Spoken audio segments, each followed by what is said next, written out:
Assalamualaikum warahmatullahi wabarakatuh. Bismillahirrahmanirrahim. Alhamdulillahirabbil alamin. Wassalatu wassalam ala sayyidina wa nabiyina Muhammad wa ala alihi wa sahbihi ajmain. Ya, tentang pertanyaan usul ya. Usul itu apa? Benar, di dalam kitab-kitab ilmu ma'rifatullah atau yang disebut dengan kitab-kitab tasawuf, misalnya dalam Risalah Kusyairi, termasuk juga dalam Sirrul Asrar, Syekh Abdul Qadir Jalani menjelaskan tentang makna usul ya. Di antaranya di sini ada di halaman 24, maksud beliau ini bermakna husul itu adalah hajihil martib lil insan bil mauti. Usul itu sebenarnya pada dasarnya yaitu pada tingkat kematian, itu usul. Kematian ya. Nah, cuma mati di sini orang-orang ahli ma'rifatullah berusaha dia mati lebih dulu sebelum mati yang sesungguhnya. Jadi dia melakukan mati teori yang disebut dengan panah dan bako.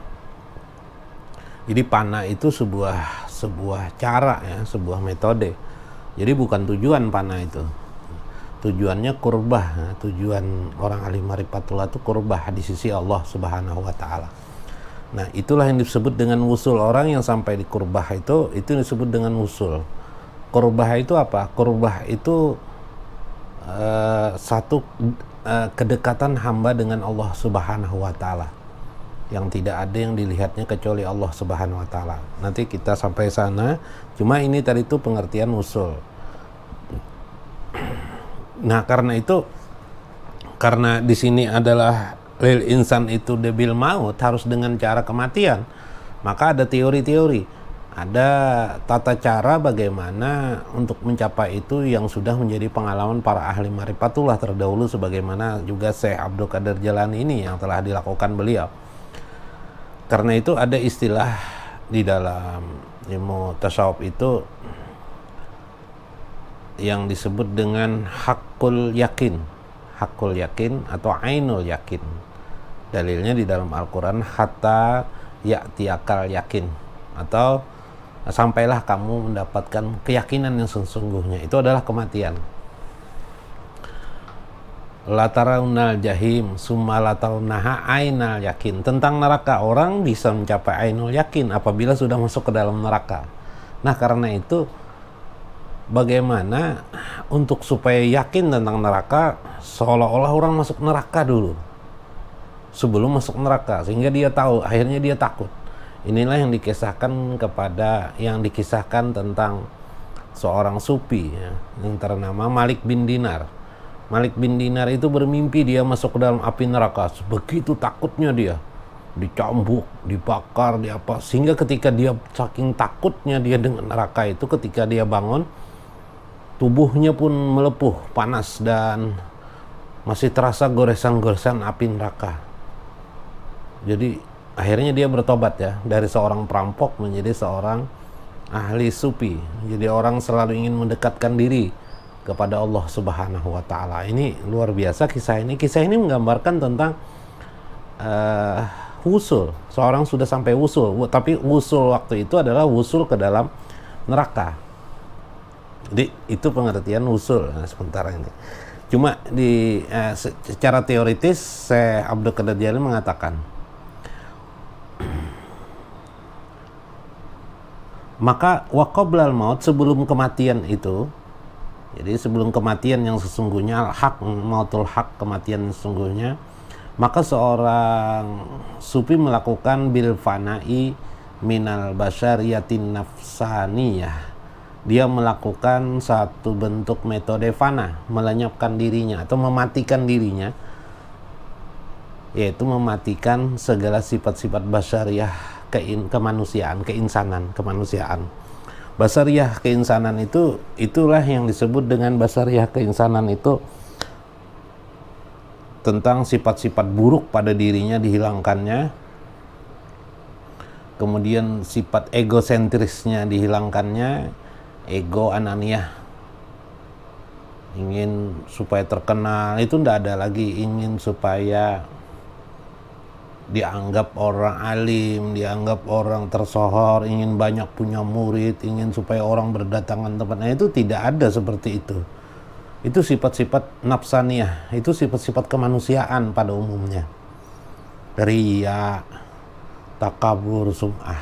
Jadi ilmu fana sebenarnya untuk menghilangkan sifat-sifat itu. Kemudian bahkan sampai pada tingkatan tertentu dia tidak ada lagi yang diingatnya illallah kecuali Allah Subhanahu wa taala. Subhanallah. Ini kan posisi yang sangat luar biasa. Inilah yang disebut dengan wusul. Sehingga sifat basariahnya ada. Maka orang yang wusul harus melewati jalan, namanya jalan yang disebut dengan jalan fana. Makanya dalam kitab Fathur Rabbani, Syekh Abdul Qadir Jailani menjelaskan posisi bagaimana mengajari fana itu dalam konteks aplikasi kehidupan sehari-hari. Misalnya belajar menjadi hamba Abdul Qadir, hamba yang menuruti akan iradah kudrat Allah Subhanahu wa taala dalam hidup sehari-hari. Mulai dari mempercayai takdir, memperdalam kepercayaan terhadap takdir, kepercayaan kepada Allah ditanamkan agar timbul fana, pemahaman terhadap fana itu. Nah, inilah hebatnya Syekh Abdul Qadir Jailani menerangkan berbagai cara jalan yang diistilahkan orang ada 1000 jalan untuk mendapatkan wusul itu.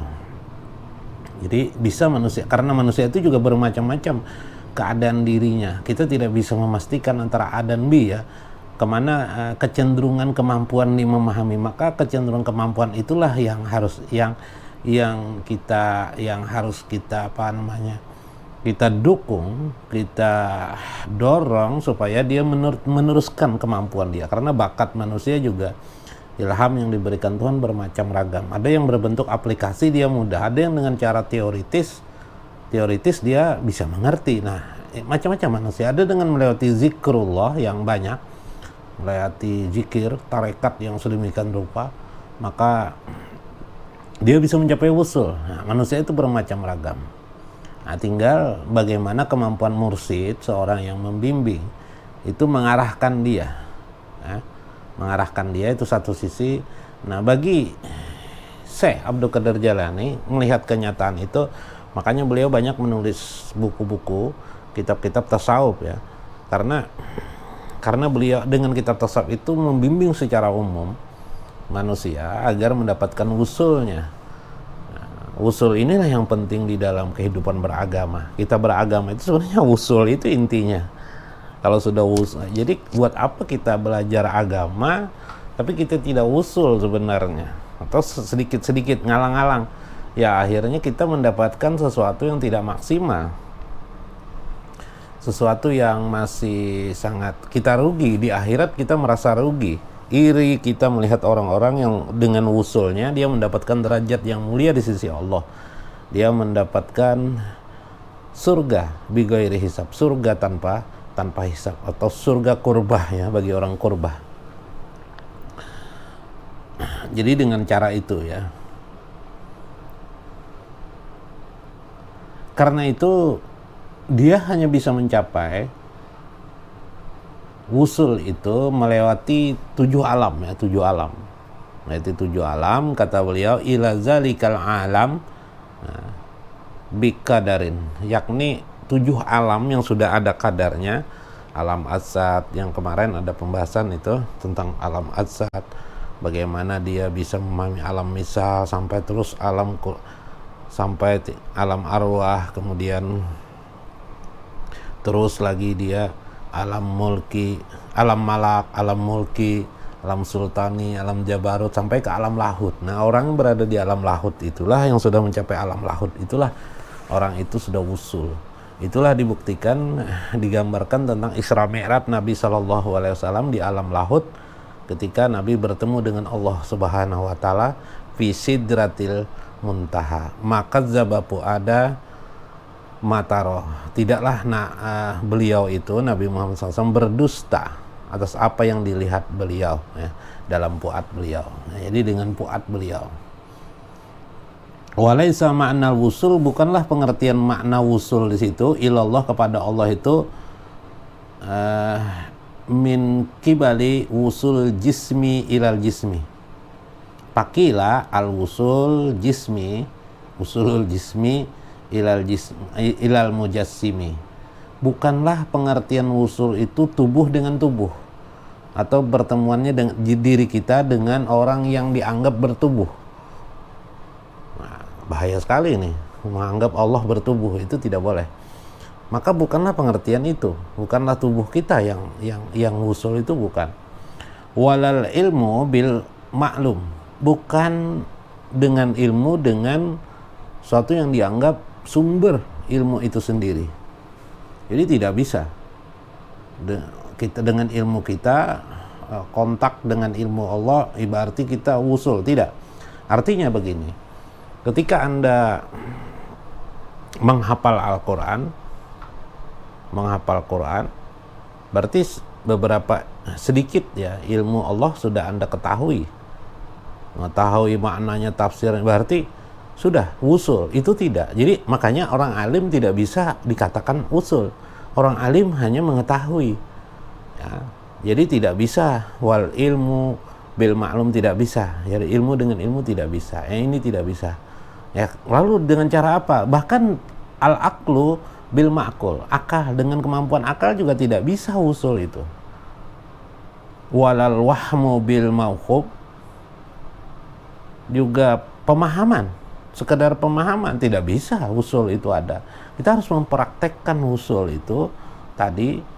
Ya, ini yang dikatakan pamanal wusul, karena itu makna wusul itu adalah biqadaril inqita an ghairihi bila karbin wala ba'din wala jihatin wala muqabbalatin wala tisal wala inpisal.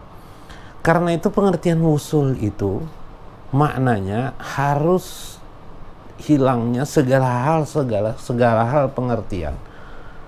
Memahami Allah bukan soal dekat dan jauh,